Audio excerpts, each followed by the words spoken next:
On the front pages of the world's newspapers, a daily diary of world history is being written.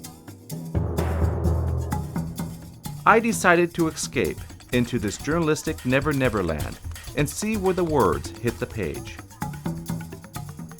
Reading a newspaper can only provide a glimpse of what it's like to report from places like India, Korea, Hong Kong, Cuba, or wherever the news hotspots are happening. Being a bit of a news junkie, I decided to go spend a year seeking out about a dozen journalists who are posted around the world to find out what it's like to work as a foreign correspondent.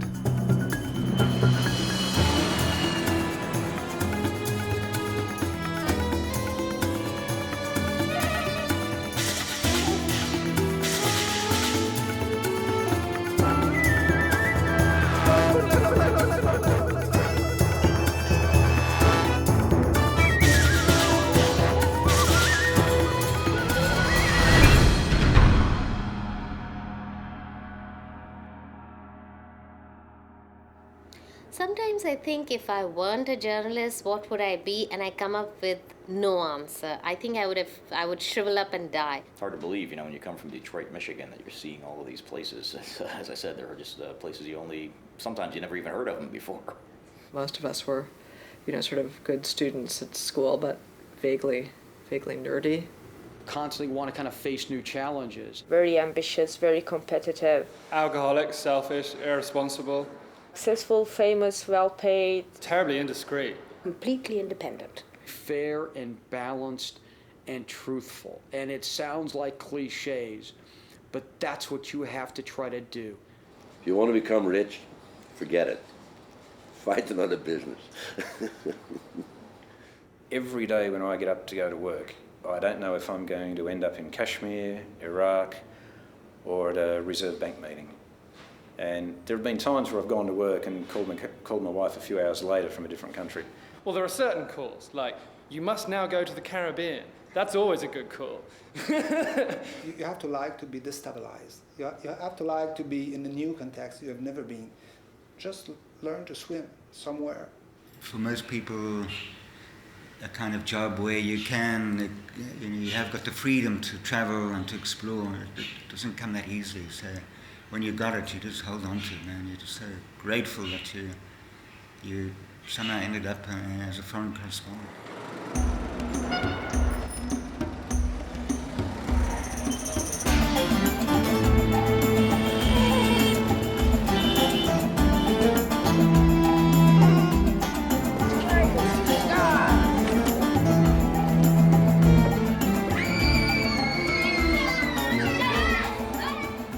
Working my way through the crowded, crammed, bustling streets of Delhi, I wondered, what type of journalist would I find posted here?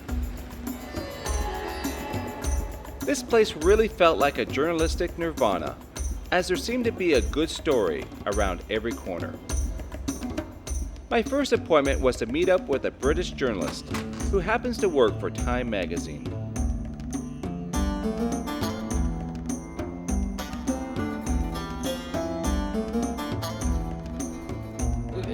Even as a kid, I always used to turn the foreign pages in the papers. I mean, just because of the pictures of, people standing in front of palm trees and things like that. I mean, it just looked more exciting. British politics never really interested me that much. It's a very sort of closed and vicious world. And I guess that would be the same in sort of politics of any sort of developed world. And there's no real great sort of upheavals or revolutions or stories of horrible mass destructions or wonderful sort of overcoming of insurmountable odds that you get in, Europe or America. I mean, they're happy places, not much really happens.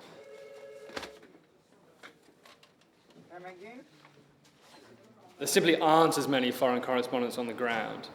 There aren't as many bureaus. $300 per night. Time magazine still has a reputable number of bureaus across Asia. It is the only Western print media that has that now.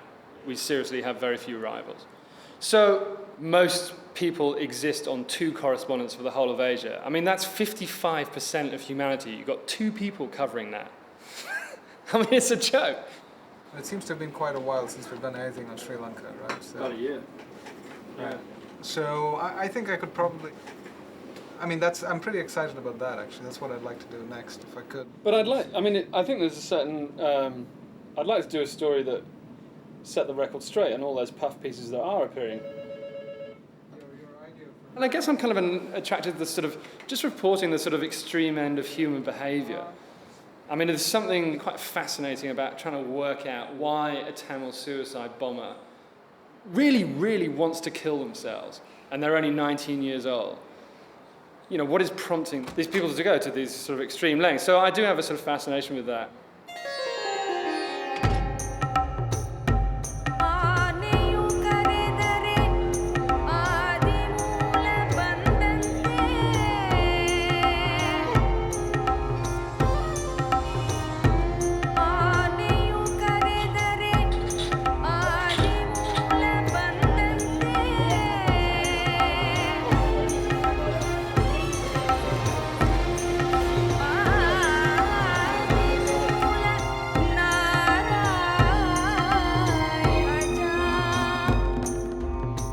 I mean, being based in India, South Asia is my area. I mean, for stories, you can't beat it. There's 3 civil wars in my area. I do like a bit of blood and guts, so, you know, you don't get bored covering that sort of stuff. There's endless feature opportunities and weird and wonderful stories to cover. If I give you a sample of what I've been doing, at the moment, I'm working on Bollywood, the film industry. I've just come back from Kathmandu, where I've covered a mass murderer and a Maoist revolution. I'm currently pursuing an American cannibal around India. I've just interviewed a Stone Age tribesman in the middle of the Bengal Sea. And next week I'll be going down to the Taj Mahal to see that, which apparently is falling down. And after that I'll be going up to Kashmir, the nuclear flashpoint of South Asia. I mean, it's just brilliant. You know, I mean, it's just every day in India there's something, you know, just that makes your jaw drop. Basically, it all comes down to that one thing, is sort of the love of the story, you know, the love of telling a story, the love of understanding the story for yourself, and the love of getting it, you know, covering weird little revolutions and, like, horrible conflict. I mean, it just kind of get better. So it is a dream job, and I know a lot of people are kind of, like, you know, jealous of me and kind of wonder why they haven't got the job. You know, tough.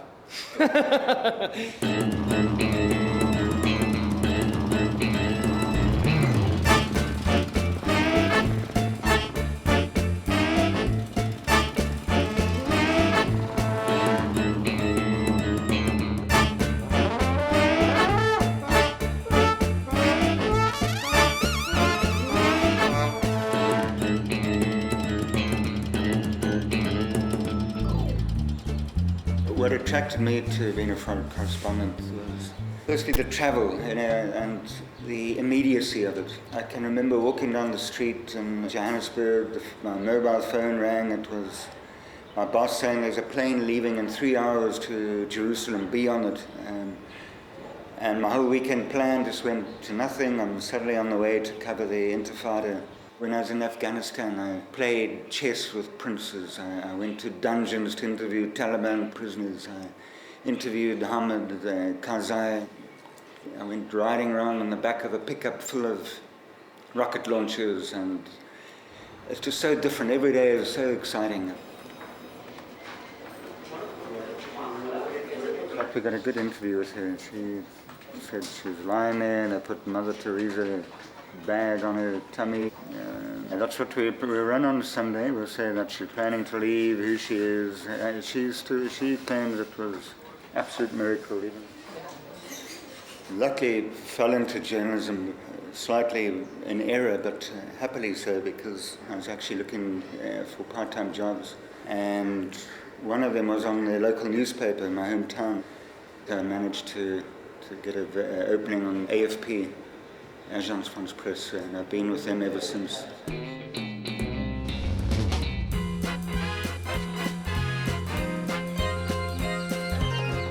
Part of my general philosophy to push the boundaries and explore the world as much as I can. Just keep pushing and pushing and going further and further than I ever thought would be possible for me. Get into some outrageous, faraway place and even want to go further than that.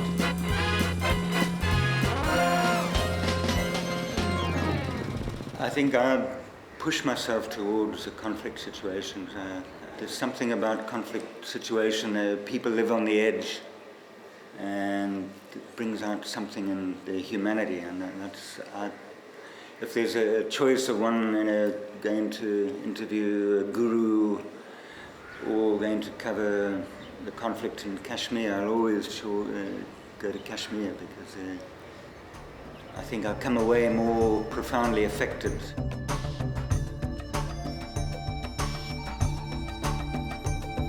A few weeks ago, after the Maoist rebels recommenced their violence in Nepal, they went to a little village, took out the teacher, who was also a correspondent for the local news agency, tied him to a post and chopped his head off, and I thought, when I'm 70, maybe that's a good way to go, And I'd like to think I'd keep doing this job forever, and it would be exciting for me forever, and that at some point I'd caught in the crossfire of rebels or something, It's not a bad way to go, that rather than kind of have a stroke because you've lived such a sedentary life, it's kind of be a fitting end.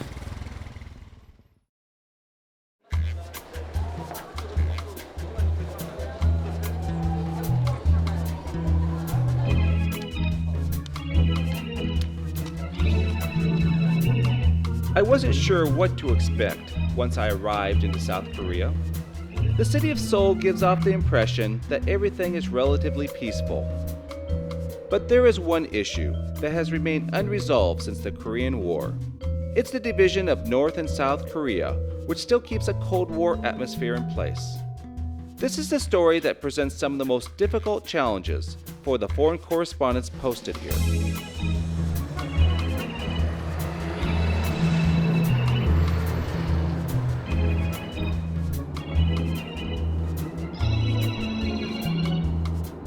I started out in a couple of very small newspapers in New Jersey, and I never really intended to become a foreign correspondent.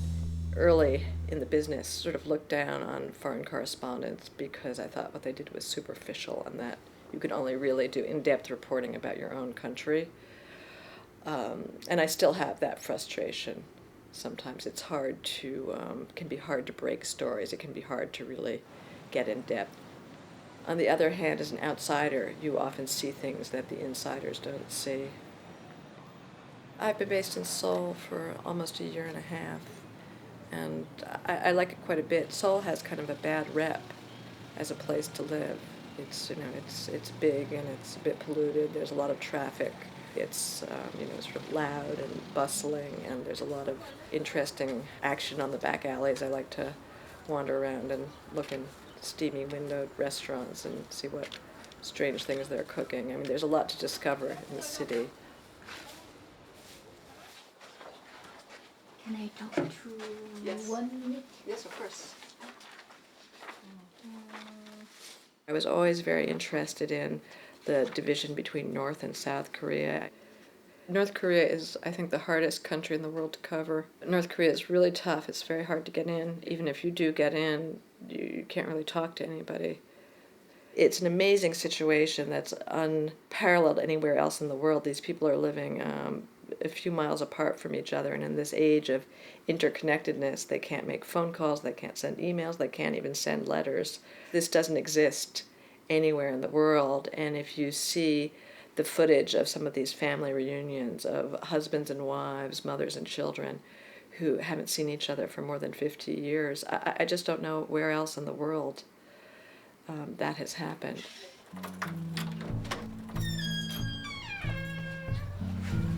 Hi. Hi, baby. You're in your pajamas already. Look, I see, Mommy. Hi. Look.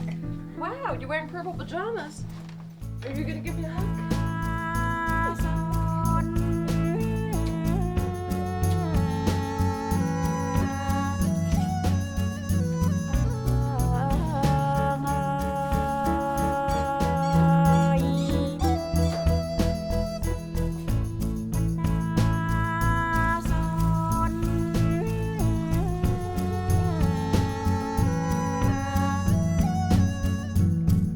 I'm actually a single parent, which is somewhat unusual for a foreign correspondent.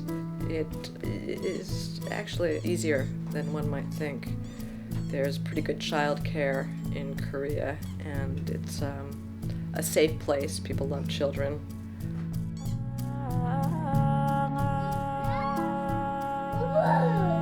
A source! Look, there's Mommy, a source! Look, a source! Hi, Stars. I think I kind of need that hand. Here, though. Thank you. Wait, this one. I This want this one. You want this hand? You know, I really need both hands to write, honey. Chick, chick. Choo, choo, choo. Believe it or not, I have actually written entire stories this way.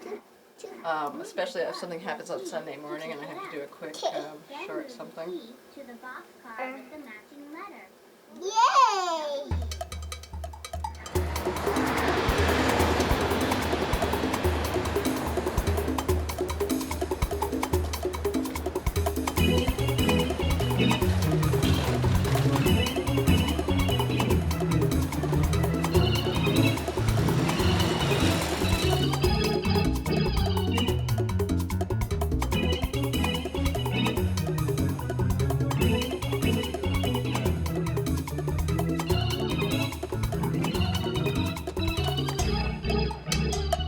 I think I was drawn to foreign correspondence because of the Vietnam War.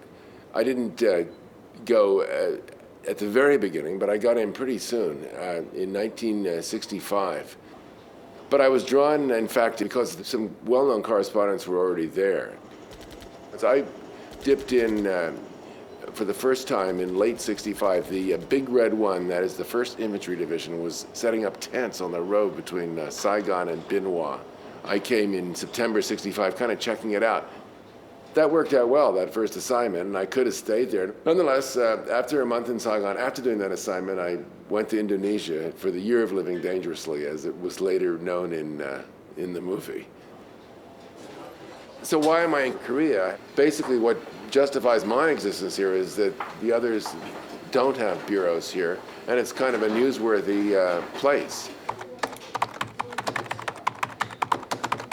Can a guy go overseas, as I did in the mid-60s, and take up journalism, so to speak? It seems like it's easy to walk into an office and do your job and pick up a check, and you say, well, yeah, but I'll write stories at night, or I'll talk to people in the morning if I work in the afternoon, but you won't, because you'd be too tired. You know, the story fades away. I mean, you just got to be dedicated to the idea, this is what I'm going to do.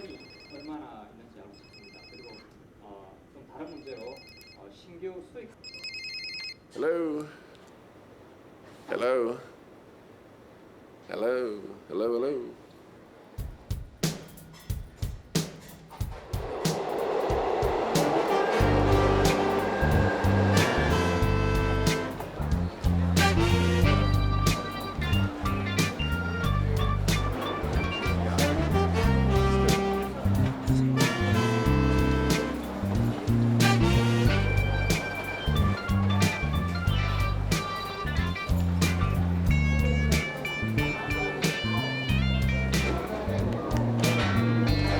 Mr. Shim? Is this Mr. Shim? Mr. Chun? Is Mr. Chun there? Hello, Mr. O? Mr. Oh Sung-yul? Are there any discussions in New York between U.S. and North Korea? Park Jung-chul or Park Young-ho? What is Mr. Han's full name, do you know? And what about Park Young-ho? What's his number? Mr. Chun Young-woo? Hello, Mr. Kim, Mr. Kim Jong-ryo. Hello.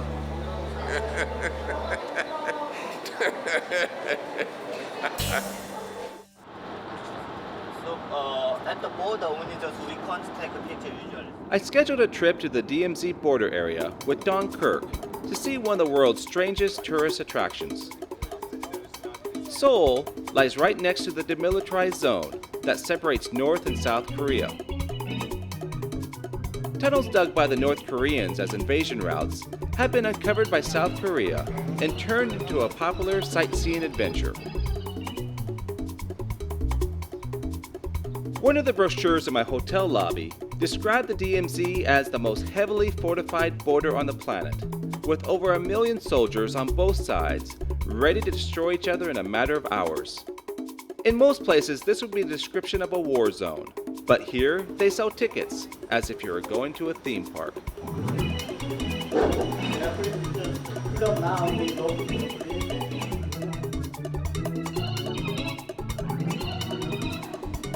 Where's the barbed wire? There's the barbed wire. That's what I like.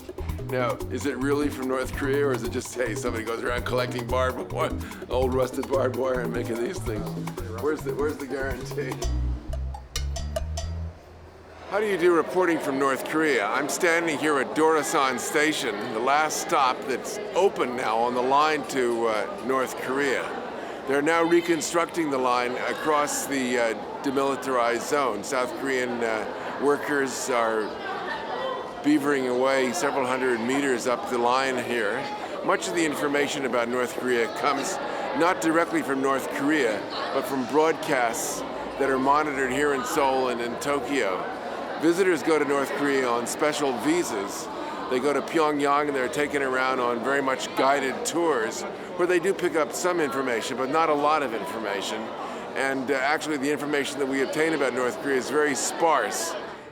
We don't have a sense of a second Korean War about to break out, but nonetheless, there are constant reminders of the very intense confrontation that exists here. One wonders how much longer this confrontation can go on.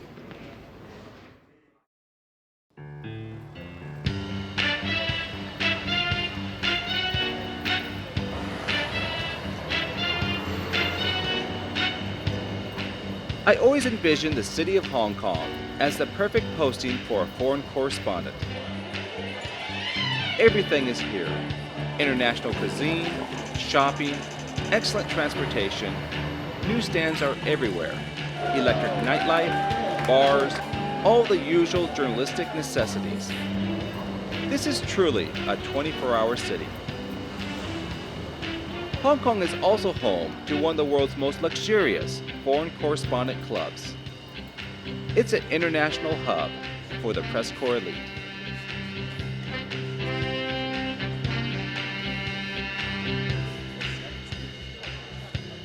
A lot of guys now, especially here in Hong Kong, are basically economic journalists. I mean, business type journalists.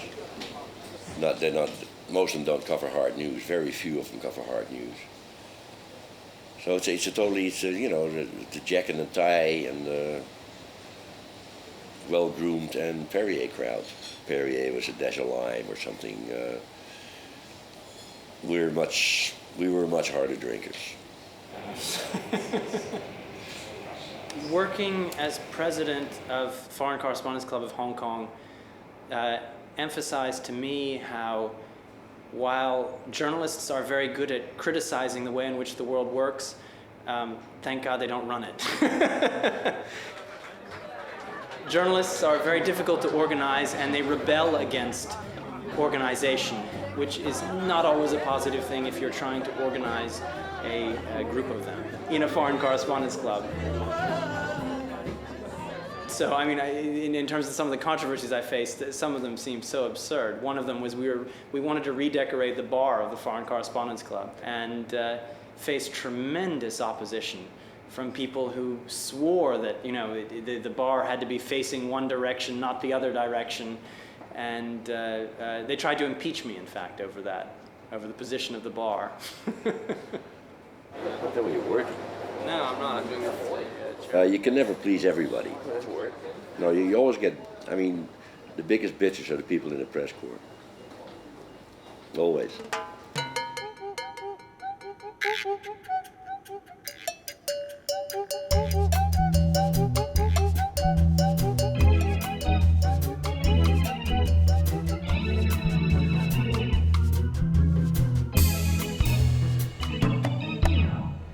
People are drawn to a foreign correspondence club in part due to the romanticism of the profession. They come to the bar here and they meet people who've just come, these are people you meet out in the field in some very obscure war zones or whatever. They're quite interesting and intelligent people. It is a magnet for so many of this region's great journalists. Claire Hollingworth is a prime example of that. Okay, Claire, whenever you're ready. I'm fortunate, I suppose, that I enjoy danger. You know, I was thinking only this morning, you know, I'll never jump out of a plane again. And you miss something if you miss danger.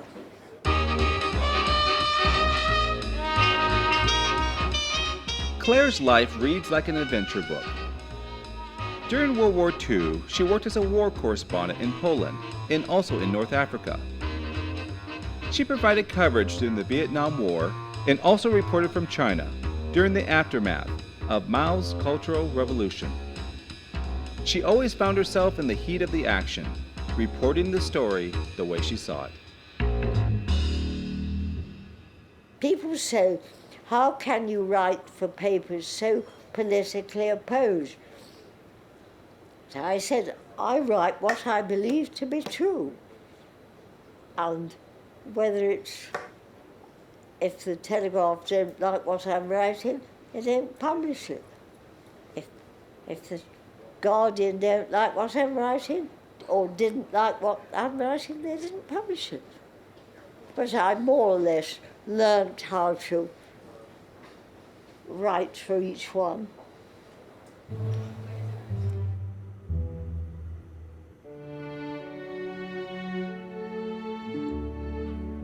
Parachuting. Yeah. How many times did you parachute? I couldn't tell you truthfully.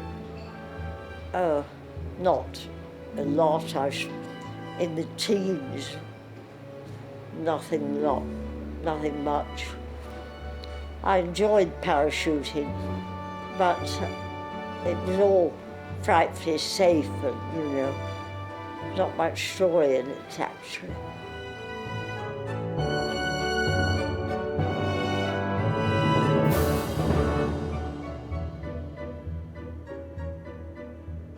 In the old days, people come out of Vietnam and they come to Hong Kong on R&R, and you know, that's where you would meet each other at the press club. Sit around the bar and bullshit, you know, swap war stories and relax. That's a lot less now, really. I mean, nowadays you have lawyers, you have doctors, you have insurance salesmen, you have, you know, you name it. And they like to hang out because it's different. You know, we're weird, but we're different. We're interesting to them. You know, they like to hear the stories and they pump you about them and all that. You are treated differently than any normal person would be. And I've kind of ordered one more of these. Oh, sure. You want to cut this or? What was it? I'll just tell the guy bullshot. Bullshot. Okay. He'll bring it. Excuse me. One more bullshot? One more bullshot? What's in a bullshot? What's in a bullshot? What is it?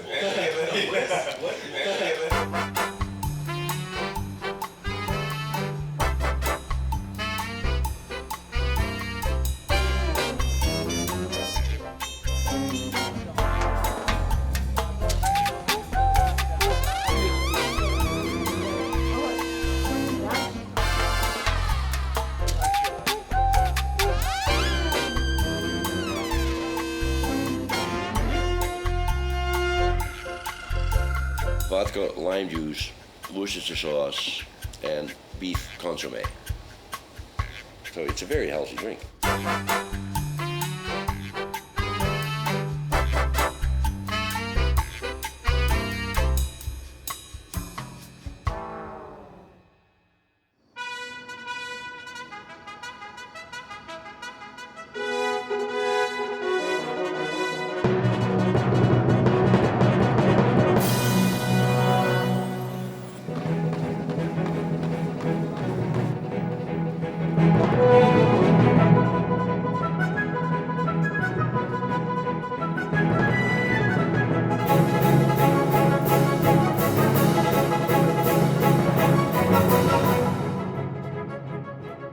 Washington is the news capital of the world. This is a town of 5,000 journalists. I mean, I don't know what the exact number is, but there are thousands of foreign correspondents. you know, you have to beat everybody and you have to beat them in time. I mean, it's very competitive. Anything you learn, you have to report within few minutes, and if they want a story, then my first deadline for the early editions is as early as 9 a.m. So I just go to my home office, which is in the basement, in my pajamas, and you know, just write the story.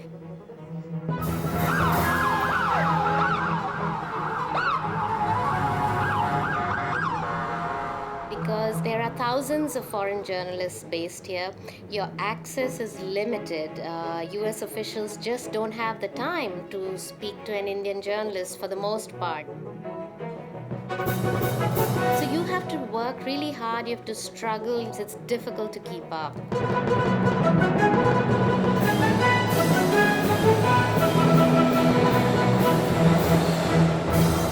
I've always wanted to be a journalist. I don't know if I can pinpoint the exact moment, but it's something I always wanted to do. I wanted that pace. Well, I can remember sitting back in Tel Aviv with a person from the U.S. Embassy there, and he said to me, Janine, I don't know why you're doing this. It's the most difficult town on the planet to report from. You're going to be working for an Israeli newspaper. It's going to be very difficult for you to make contacts, to get access. Washington's impossible. So that wasn't exactly very encouraging, but I was very determined. Very often things happen on the fly, and you'll have 5 or 6 things going on that they're going to want. You need a lot of initiative because I'm the only person here for the Jerusalem Post, and while I'm getting emails and phone calls from editors, I'm pretty much setting the agenda and deciding what I'm going to do. So if I'm feeling lazy one day or tired or depressed, it really takes a lot to kind of shake myself out of it. And a lot of juggling, because as I said, I do the Jerusalem Post, I write for the New Republic, I do other things as well, so I'm constantly juggling and thinking, okay, who do I have to call next? Yes, I've made the distinction to them. But I was a foreign correspondent in Israel, too. Yeah, for Reuters. I mean, I work very hard, and for now, at this stage of my life, I'm 29, I'm almost 30, this has become my first priority. So you try to build relationships with people, but sometimes there's not enough time for everything, and then you sort of, at the end of the day, when you have a down moment, you sort of think about, okay, are my priorities messed up? Especially when a lot of your girlfriends are leaving their careers, getting married, having children. I have a slew of friends who just had babies the past couple months, and you start freaking out a little bit. And that's something that I think about, and unfortunately, in the modern day, I think there is somewhat of a trade-off, though, that if you want to be a heavy hitter and pursue your career, especially in Washington, it's really hard to find a balance, to be able to do that really well and to do a relationship really well, too. So something I struggle with. That's a beautiful job. Your hair looks nice, too. What'd you do? Cut? Nothing. I haven't touched it forever. I gotta get a haircut. MSNBC calls me when there's big news breaking to come on and give some analysis, some perspective. That's a beautiful job. Sometimes I say, oh, you know what, I'm just gonna forget it. I'm just doing slower pace. I'm not gonna work as much. And my friends laugh at me. They say, you'll never be able to give it up. You're addicted to it. Sometimes you can go through periods when you're down, when you feel like you're not doing great work, when you haven't written a good story in a while, you feel uninspired, and you have to really pick yourself up. But then suddenly, someone will give you a tip, and you'll run with it, and it all comes back again. But what the U.S. is going for right now is a much more modest goal. Just to negotiate a withdrawal from Gaza and Bethlehem, I mean, it's really minor. So if they can get Hamas to quiet down for a few weeks at least, they're hoping that at least the roadmap will get some traction and that Prime Minister Mahmoud Abbas will have time to build up his security services for an eventual crackdown on the group. My pleasure, Lester. So it's definitely hard, but the work is for me, very rewarding. Okay, bye-bye.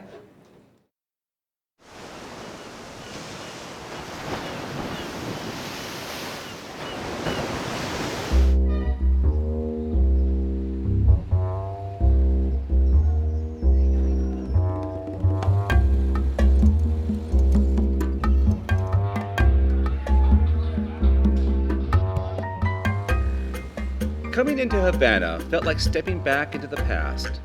The city is littered with old American cars, which seem to be in better shape than most of the country. Cuba is still in a bit of a time warp, all being led by the master commander himself, Fidel Castro. Walking throughout the city, I never did see a newsstand. The best that I could find was an old guy selling some government-controlled newspapers. I did get the feeling that Cuba would be a difficult assignment for any journalist who decided to work here. Well, the thing about Havana is it was once thought to be the most beautiful city in the Americas. And of course, it's very, very deteriorated from 45 years of basically neglect. When I showed up in Cuba in the early 90s, it really did look like an old whore. And just everything was everything was just falling apart. You could tell it was once gorgeous and spectacular. I remember walking by buildings on the Malecón and being 4 feet out of the way, and the building would collapse.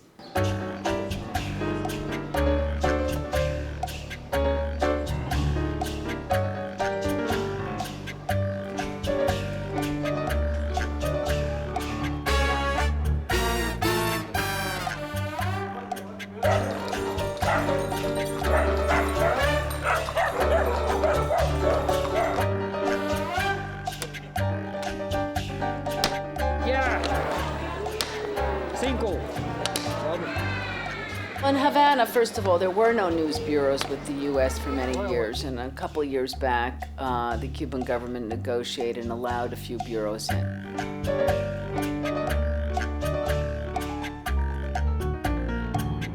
I think I have one quality that has really stood me in good stead as a reporter, and that's being relentless. I think it's all very good to be intelligent and know languages and do research and, have a certain amount of charm.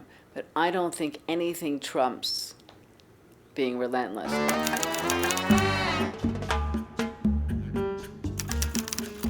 My Cuban adventure, as it were, really began happenstance. Graydon Carter, who's the editor of Vanity Fair magazine, basically said to me one day, go down to Cuba and interview Fidel Castro. And I pointed out that Castro at that time was not giving any interviews, easier said than done. And he said, well, go down and don't come back till you do it. So that's very motivating. I did meet Castro the first trip, and I wrote it up, I brought it back. He said, well, you didn't spend enough time with him. You only spent around 20 minutes. Go back and do it again.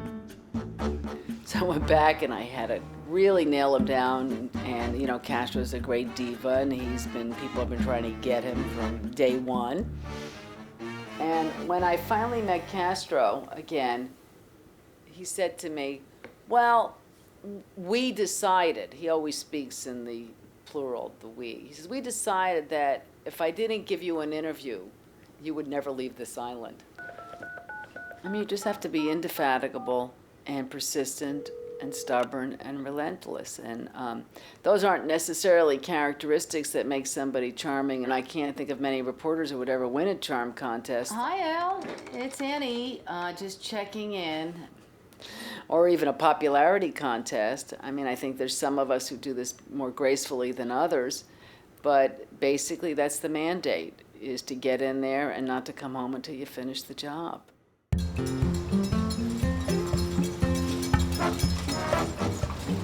When I was a kid growing up, we used to sit around the TV and watch the nightly news, and we'd see, I'd see foreign reporters in Vietnam reporting on the casualties and stuff like that. And so sort of like news was always around our house. I was interested in taking risks of doing things sometimes that maybe other people didn't do. I moved to Cuba in part because my family wanted to move to Cuba. I felt like it would be an incredible experience for my kids. Having a 7-year-old daughter and a 4-year-old son, and to have them live in a society that is not capitalist, that there is not advertisements on television. The only thing they advertise in Cuba is the revolution.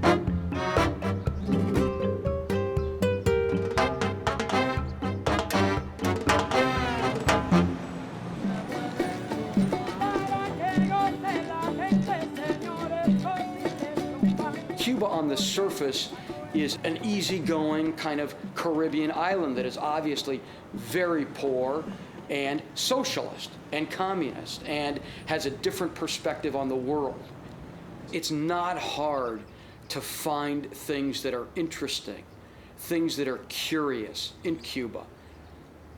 You're walking around Havana and you notice that everybody has plastic bags.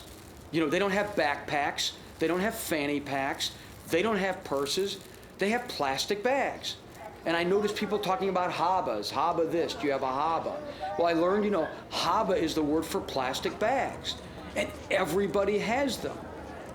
It seemed like a silly idea, you know, why would you write a story about plastic bags? But the fact that there are no backpacks available, that people can, even if those that are available, people can't afford them. They're making $8 or $10 a month.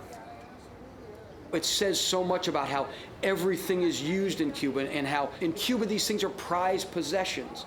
People keep them, they iron them, they wash them, they put them in their drawer, they reuse them again. I mean, it's just a small thing like that that brings out the writer in you, brings out the reporter in you, and hopefully illuminates a small part of what life is like in a country that is so different from our own country.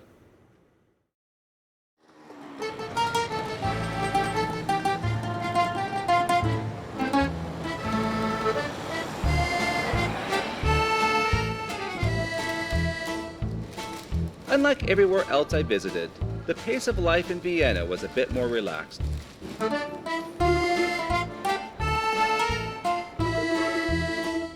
This is the kind of city where you can venture into one of the traditional coffee shops, read a half dozen free newspapers, and yet still tell your friends that you had a busy day. It was here that I met Charles, who writes for a newspaper published out of Switzerland. The foreign correspondent, in a way, is a nostalgic luxury. It's a mythical profession, a romantic profession. You get to wonderful places. Usually you live a fantastic lifestyle. You get access which as a normal citizen you never get. You get wonderful privileges, journeys.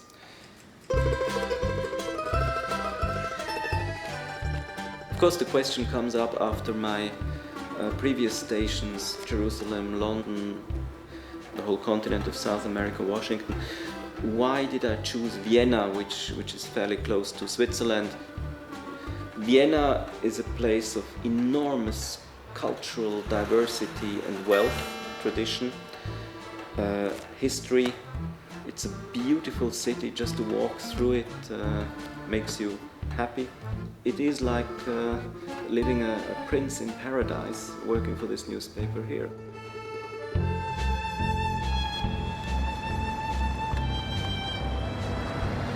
You can't understand Vienna without the notion of nostalgia. Vienna is a very dreamy city, and Vienna dreams and takes advantage of its glorious past. And the past is still present physically in the buildings, in the coffee shop.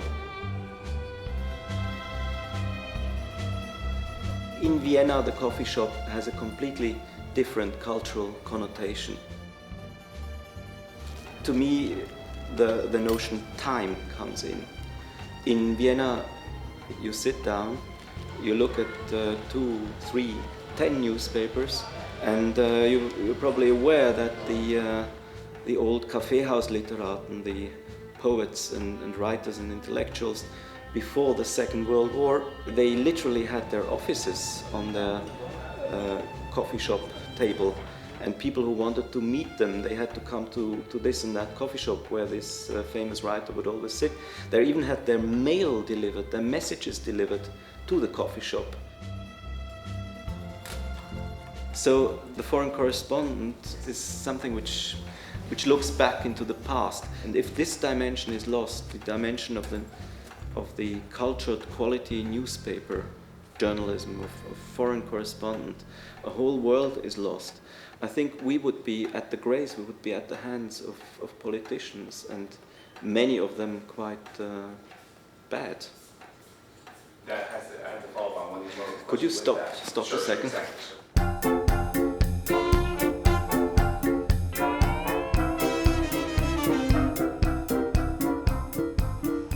I'd spent the past 8 months jumping from one location to the next, collecting the stories for this documentary.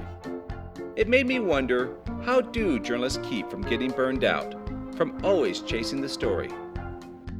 They are constantly on the move, checking in and out of airports, hotels, different cities, with bouts of jet lag and delayed flights. And that's only the beginning of their problems. When I go back to the United States, I get a lot of dinner party invitations, and I think they say, oh, it's fascinating, but I'm glad I don't have that life. Literally, I wake up with a phone call from my editor at 6 o'clock. I always have my alarm clock on, but he always beats the alarm clock somehow. On this long umbilical cord, you're constantly now connected back to the mothership. We get phone calls 24/7. Your editors are saying, well, bring something new to the table. The obstacles are huge. 40-hour train ride to go 300 kilometres. Forest fires in the south last week, or avalanches in the winter, or, massive train accidents. Go up into Borneo and get on a speedboat and... Serial killers. For some reason I've been meeting a lot of those recently. We were staying in the King David Hotel when it was blown up. These crazy, reckless people. I got a problem with the fact that the unit I was with would actually turn out to be rather boring. I'm trying to switch to a better unit that's getting into more fights. My mother changed her will rather misguidedly, saying that she wasn't going to leave her money to a daughter who was irresponsible enough to stay in a hotel that was blown up. Ha ha.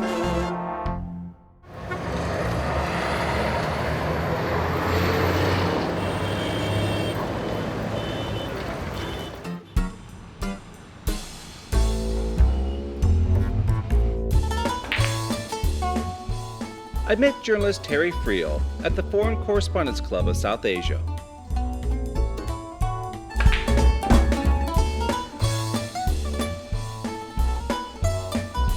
The club was small, but it did kind of have a rustic charm, which quickly evaporated when Terry started to pummel me in a game of snooker.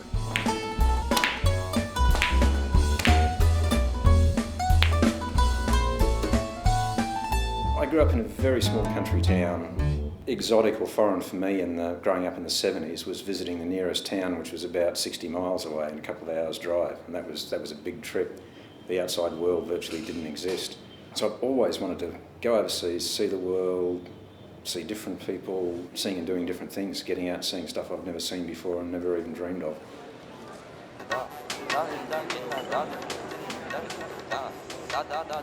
To be a foreign correspondent, especially in Asia, you've got to have a very good sense of humour, a lot of passion and a lot of compassion.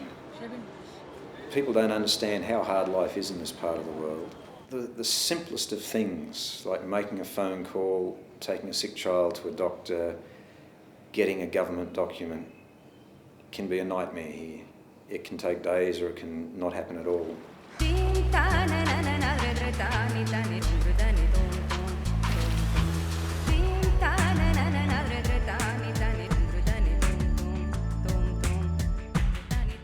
Stuff you take for granted back home either doesn't exist or works only some of the time. I mean, something as simple as getting clean water to 15 people can be an absolute nightmare to try and actually achieve, and I don't think people outside India can understand how hard that is and how hard some people work to achieve that sort of thing.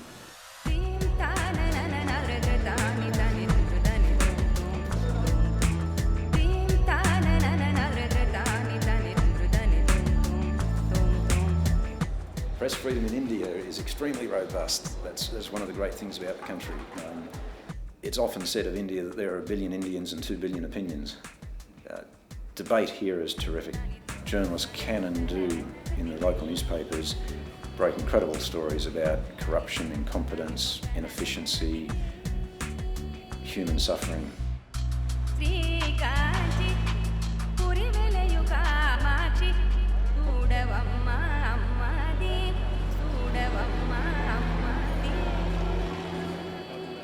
The nasty experience I've had since I've been here has come from the Indian government, which came after me with a vengeance. When I guess we were rather rude about the Prime Minister, we questioned his abilities at 79 and taking a 3-hour nap in the afternoon to be in charge of a nuclear arsenal, which the Indian government took as an enormous insult and tried to have me deported.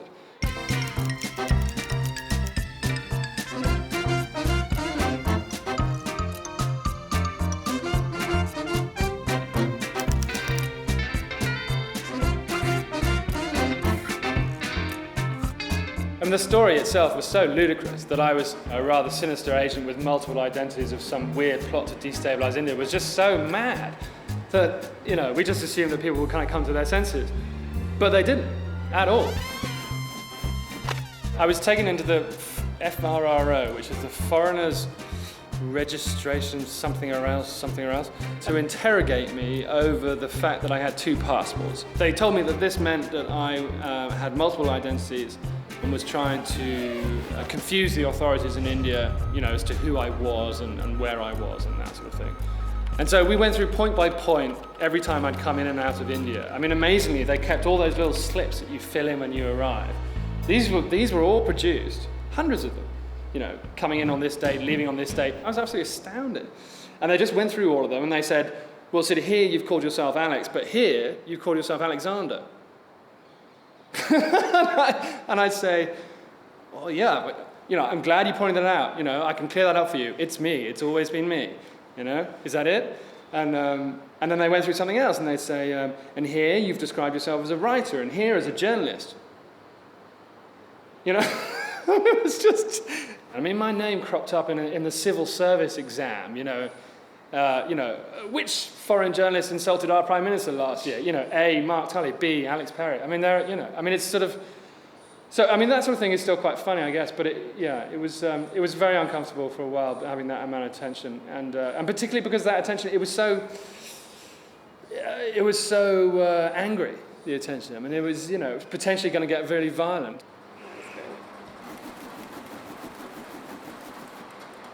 The Indian government leaked to the press my home address, what we took as an encouragement for people to come around the house.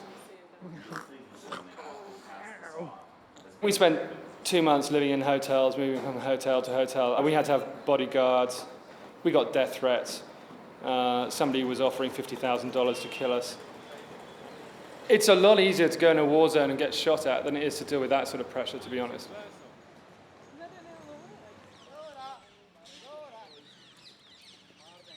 My family is back in South Africa and I've got 2 children. They're coming out in December. I really miss them. It's long gaps and it does have a really heavy price to pay. You ought to be single. You should, it's a single person's kind of existence. Some people manage to drag families around the world, but mine eventually just said, well, we've travelled too far, too often, and we're just staying put for now. The greater dangers are to the family life and how it kind of wrecks it. You're going to risk chasing too hard and not paying enough attention to those who need your love and your warmth and your care, and then you're too busy chasing the big story. And Tuesday you say, sorry my boy, I can't come home tonight because there's a big story. And for a little boy of 6, what does he know? What's a big story? All he knows, Daddy's busy again. And suddenly, look back and think, my children are grown up, I missed out, And I missed too many birthdays, I missed too many Christmases. I wasn't there for the graduations. I try to get to them, but you miss too many, I think. And I think that's a big danger. One day I look back and I think, I missed so much, I missed out. I think that to me that's more real than kind of maybe I might catch a bullet somewhere.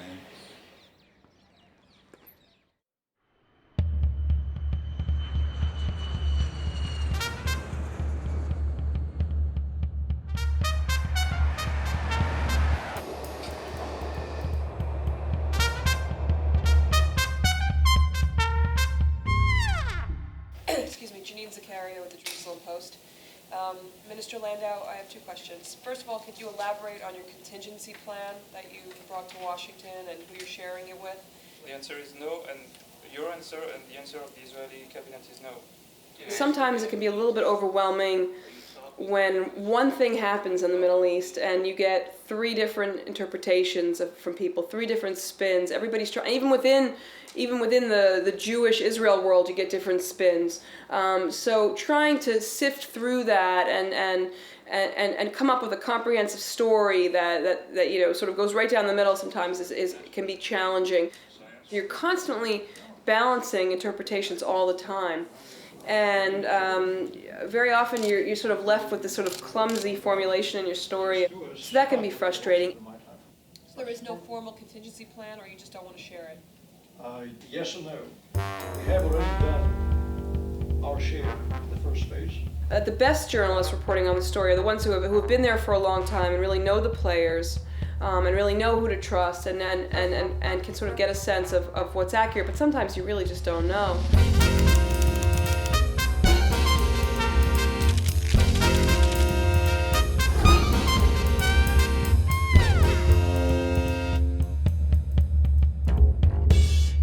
Spinning has become such an art in Washington, D.C. that it's becoming very difficult to avoid it.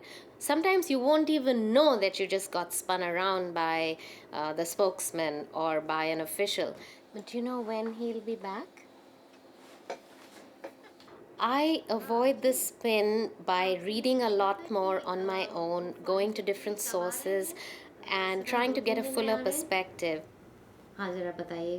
Everybody spins. It's not just governments. Companies spin, corporations spin, documentary filmmakers spin. You're shooting from a particular perspective.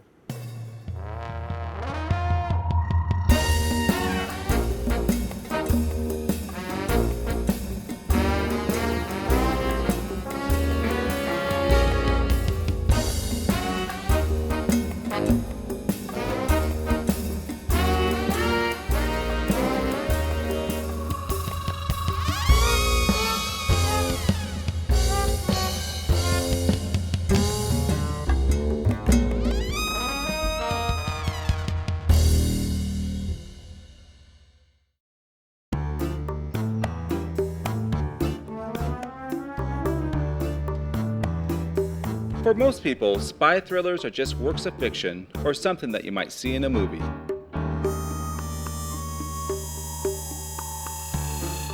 But in places like Havana, the secret world of informers and government agents is a constant concern to those who work here as journalists. The Cuban press is state-run. So a lot of the people who were running the independent press in Cuba as of this date are now in prison. There is a very effective snitching operation that pretty much runs the country. It's in the neighborhoods, it's called the CDR, which stands for the Committees for the Defense of the Revolution. And, you know, we assume that Cuban intelligence is listening to everything as well. They've got everything wired, and you've got to assume that maybe your hotel room has been bugged. I always change my hotel room numerous times. Every phone call to the Cuban interest section, every fax, email is being watched probably by the US CIA, possibly the FBI, possibly the Russians. I tell everybody, if you're contacting me, assume that at least 3 intelligence organizations are listening in or following along. Just know that going in. So don't start telling me how you picked pockets when you were 5 years old.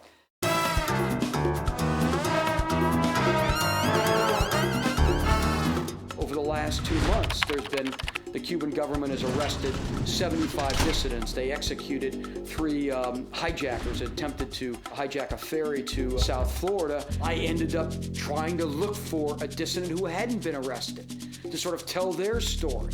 You know, this is a day or 2 after the arrest began, and I wanted to tell a story of a dissident who hadn't been arrested, who was sort of waiting for that knock on the door.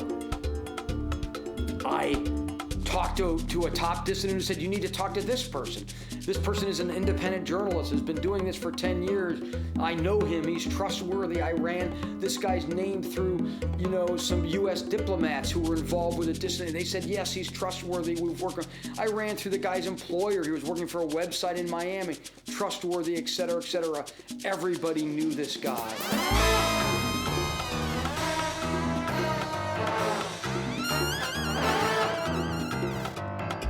I ended up writing a story about him, and lo and behold, 10 days later, you know, I read on the wires that this guy was not only not a dissident, he was a Cuban spy, and he had testified against dissidents at trial. I mean, what's that tell you about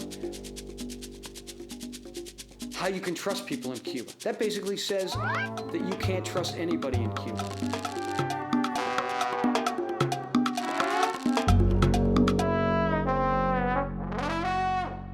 Having the other American reporters there to talk to about this is something that's very important. Otherwise, it can really, really get you down. It can really isolate you, and it can really cause you to second guess yourself.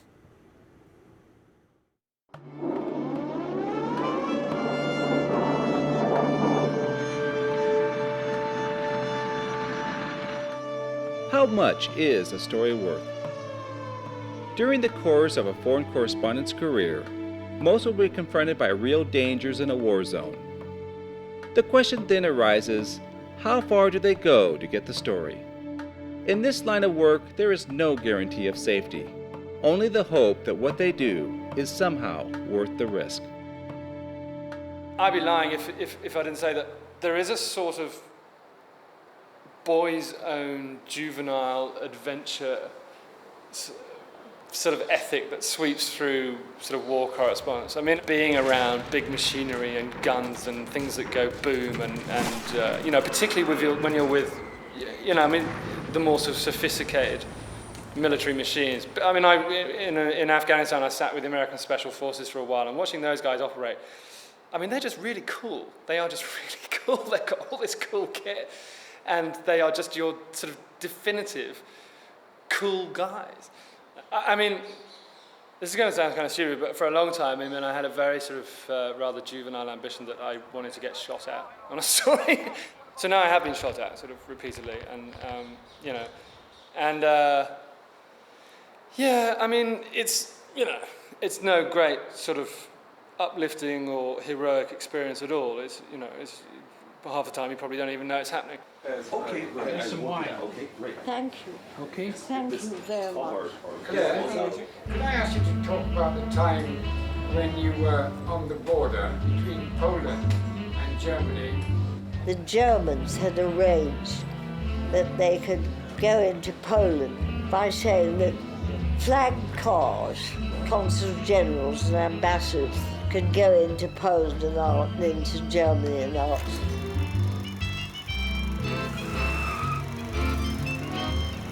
So I said to the consul general, I said, may I borrow your car?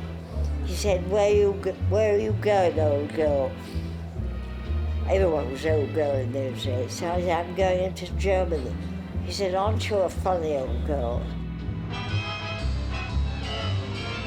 I drove in his car to Gleiwitz, to cross the border. I bought German wine and newspapers and drove back. And on the way back, on Steep Hill, there was a screen that you couldn't look into the valley. And suddenly, a gust of wind, the screen blew away. And I looked into the valley, and there were masses of tanks. So I drove back to Poland and said to the Consul General, John Anthony Thwaites, thank you for lending me your car. He said, where did you go, old girl? I said, I went into Germany. He said, stop being romantic. I said, you can see the evidence at the back of the car, the things I bought there, but that's not the most important thing.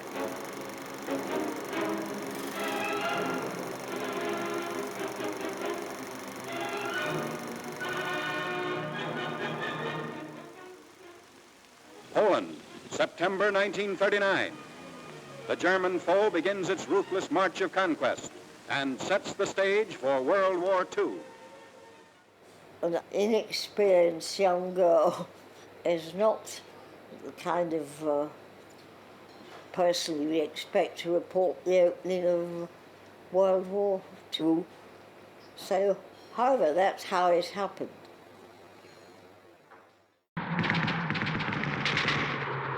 You know, when you're in an actual war zone, you have a real adrenaline rush, and you tend not to be as frightened as you maybe should be. But I think a lot of us, when we first went out, really knew nothing. I was just a kid from New Jersey. I knew nothing about war zones. But I found that after I got out, I thought, shit, I can't believe I did that. And that really was not a good idea. And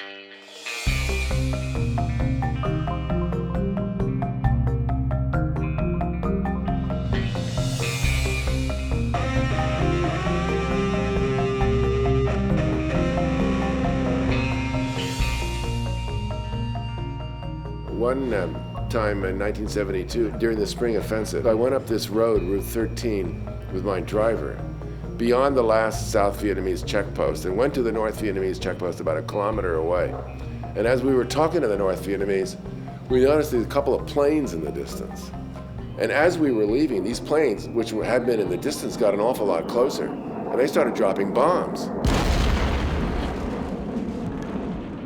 You could see the plane coming in, and then you'd jump in the ditch, and then the plane would go away, and you keep walking down the road, and then it'd be the other plane would come in and drop its bomb with a high whining sound, jump in the ditch again, and there was bomb smoke and huge explosions and everything. We went back past the South Vietnamese troops, and they offered us water. We just got in our car and left. We didn't say one word. We didn't ask whose planes these were. We didn't say one word. We just kept driving down the road and got back, stopped maybe 20 miles later, had a couple of Cokes, went back. And I went back to my hotel, wrote this great story, 1,200 words or 1,500 words or something like that. And I remember I got one comment back from the editor. They used the story. One comment back. Don, I thought we told you to keep your stories to 800 words.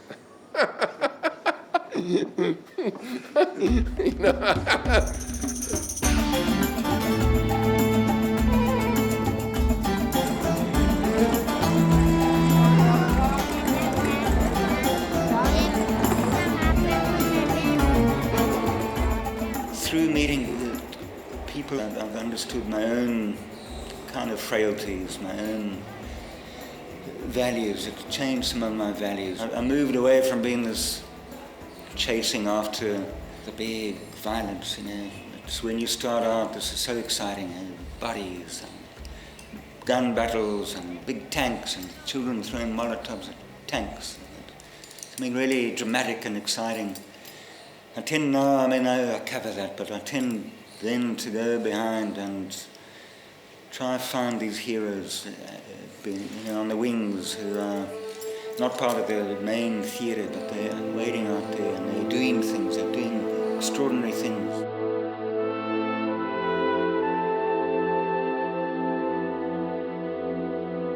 Heroes emerge who rise above the petty revenge state of mind that grips most people in conflict situations. Suddenly, a tremendously powerful person will arise with a vision that's different and will try and lead the whole conflict into a different area to try and resolve it. And every society throws up these extraordinary human beings, and they tend to rise much quicker in conflict. And we have the privilege of interviewing them.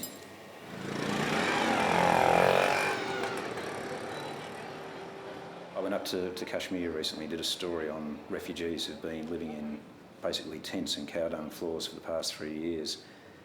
There was a little baby boy dressed literally in a dress, because the family was too poor. That's the only piece of clothing they had for him. And in fact, they put that on when we got there with the camera. And it's often that little thing which isn't really gory or really nasty that can really crack you up. And you have to have a passion to go out and tell the story. People like that, the story isn't being told. They're not being listened to in the halls of power anywhere. And you've got to try and from a compassionate point of view, you have to try and see what people are going through. And it's amazing how much dignity they manage to muster in some very difficult circumstances.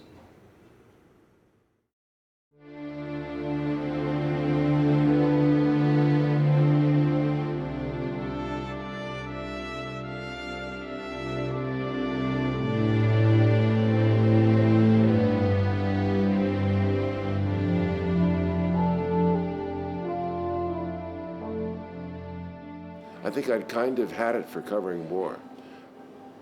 I used to think that covering war was terrifically exciting, and in retrospect, a great adventure. But after you've covered it for a while, after you've gone to one village after another and seen one refugee camp after another, and after you had this experience of seeing people who've been killed, you sort of wonder, are you exploiting their suffering? You feel like you're exploiting their suffering. I began to feel that, what was I doing here, and what was all this about, and why was I making money out of the suffering of these people, these poor people?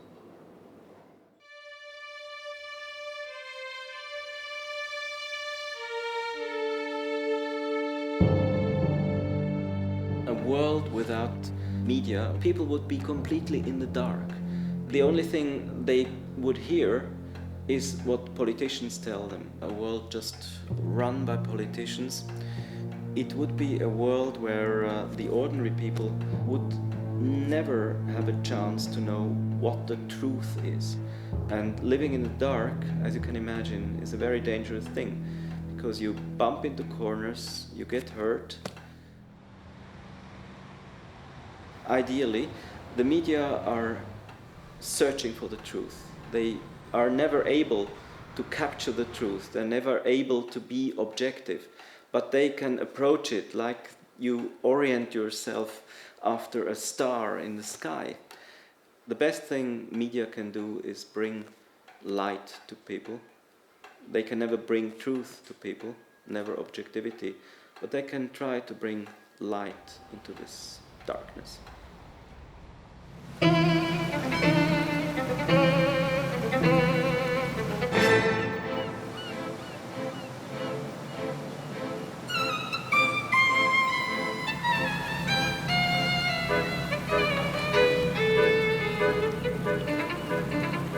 Why did I think I had to be 10,000 miles away from home to find interesting stories? Is what's being reported out of Hong Kong or New Delhi somehow more important or real than what's in my own backyard? I wondered, what was I chasing after? I found myself asking that old proverbial question of why do we do what we do? I have only been a foreign correspondent. It's the only job I've ever had. Never had a proper job. Why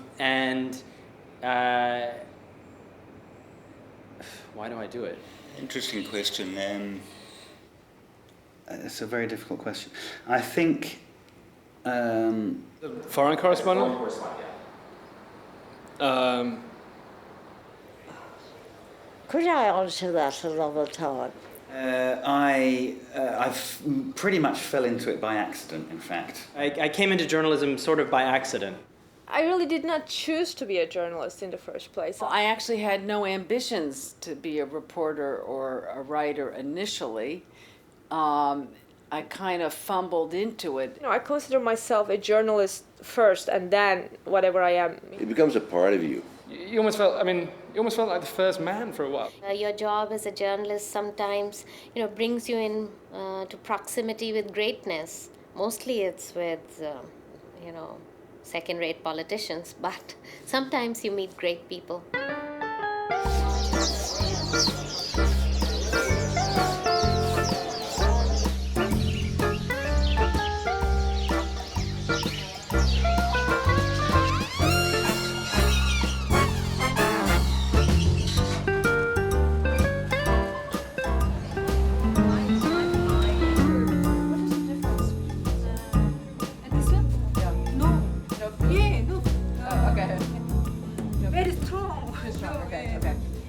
I keep on thinking, this is my last foreign assignment, and then I'll go back and be a real adult, and buy a car and buy property.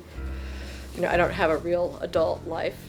I've seen a lot of foreign correspondents get totally freaked out by being called back home. There's a kind of freedom to being an expatriate where you feel like you're not, and I think this is true of any expatriate, not just a foreign correspondent, where you feel like you don't have to play by the rules because you're not exactly part of the culture. And, whoever you were before, you're not anymore, and the old rules don't apply. The freedom and the ability to reinvent yourself, I think psychologically, is something that keeps foreign correspondents overseas. But when it's not fun anymore, and when you don't want to travel anymore and you're not enjoying the adventure and you really do just want to be home with your kids, it's probably time to go home.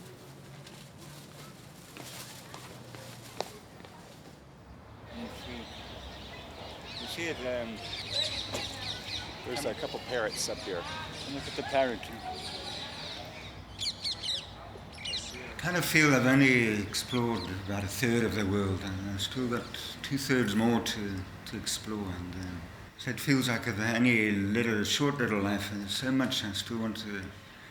So many big stories and different parts of the world I'd like to work in and travel to. And I know I've crammed a lot in, but there's still so much more to cram in. You know, just keep doing and keep doing it forever. And it doesn't feel like it would be icing on the cake. It would be more.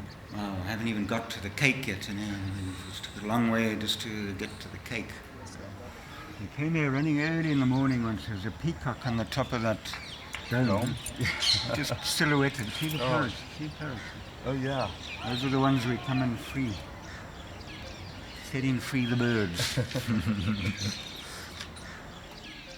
If you look back, you just see, wow, I was there when Nelson Mandela was released. You know, I covered the huge transition in Afghanistan. I covered most of the major conflicts in Africa. And you look back and think, wow, I did all that. That doesn't seem like it really touched the surface. But if you look a bit, you think, well, I've done a fair amount. You know, there's still so much more fun to be had. The toy store is huge, you know, and we've only got to the first counter so far. Where do I go from here? I haven't got a clue, to be honest. I think when I was just a regional journalist in Britain, I used to think about being on the front line of history and that sort of thing. And I guess I'll probably think about that again when I'm a sort of boring old retired correspondent, you know, drivelling on about what I used to do, you know, in some FCC somewhere. But at the moment, I'm really not thinking about that. I guess maybe things just are moving too fast, you know. I'm kind of surprised that I'm here in a way. I mean, you know, it was for a long time, it was a sort of distant ambition. Tess and I go back to London every now and then, and it only takes about a week before we're looking around thinking, this is a bit dull, you know, this is a bit grey. I know Tess would like to go somewhere, you know, where a little bit more civilised, perhaps. At the same time, you know I'm always going to be attracted to, you know, bang bang and that sort of thing.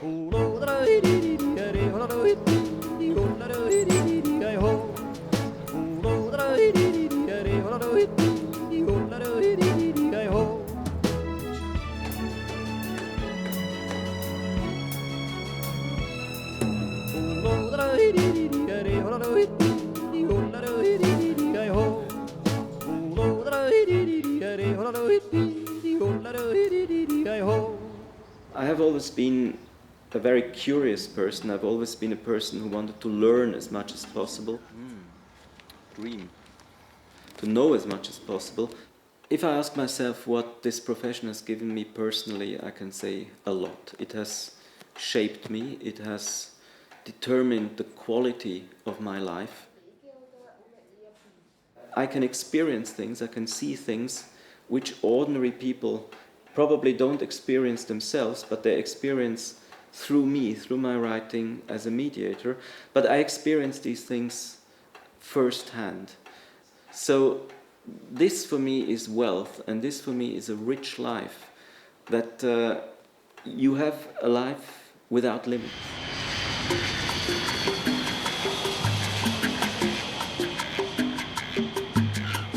Sometimes in life, you just have to pack your bags and chase a story. Whether it's following the headline news, rediscovering a passion, or even finding yourself. You'll never know unless you take that chance. Now when I flip through a newspaper and spot a byline by one of these journalists, something is different. The storytellers are no longer anonymous in my mind. Instead, I'm thinking of Barbara fixing dinner for her son, Alex chasing cannibals in India, or Claire having a beer in Hong Kong. What will always stick with me is the dedication and curiosity that these journalists bring to life. Only in witnessing the passion with which other people pursue their dreams do we realize the freedom to pursue our own.